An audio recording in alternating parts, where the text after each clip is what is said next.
సచివాలయంలో రాష్ట్ర సచివాలయంలో అగ్ని ప్రమాదంపై చంద్రబాబు పరిశీలనకైతే వెళ్ళడం జరిగింది.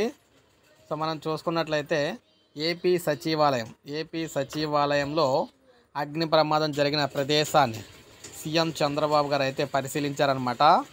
2వ బ్లాక్లో యూపీఎస్ బ్యాటరీ రూమ్ వద్ద ఈ ఘటన చోటు చేసుకుంది.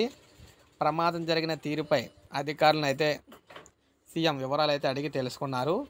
దీనిపై పూర్తి స్థాయిలో విచారణ చేపట్టాలని ఆదేశించారు. దర్యాప్తు కొనసాగుతున్నట్లు అధికారులు అయితే సీఎం చంద్రబాబుకు అయితే తెలియచేయడం అయితే జరిగింది. అయితే ఈ చర్య సాధారణంగా షాక్ సర్క్యూట్తో జరిగిందా, లేదంటే ఉద్దేశపూర్వకంగా ఎవరైనా చేశారా అనే దానికోసం దీనిపై ప్రజెంట్ విచారణ అయితే జరుగుతుందన్నమాట. అసలు ఏంటనేది వాస్తవాలు అయితే బయటకు రాబోతున్నాయి. ఎందుకంటే సచివాలయంలో ఫైర్ అనేది ఆషామాషి విషయమే కాదు, రాష్ట్రానికి సంబంధించిన సెక్రటేరియట్లో ఇటువంటి ప్రమాదం జరగడం అనేది కొన్నాళ్ళకి అనుమానాలు కూడా తావిస్తూ ఉంటుందన్నమాట. సో ఏది ఏమైనా రంగంలోకి అయితే సీఎం గారు అయితే దిగారు.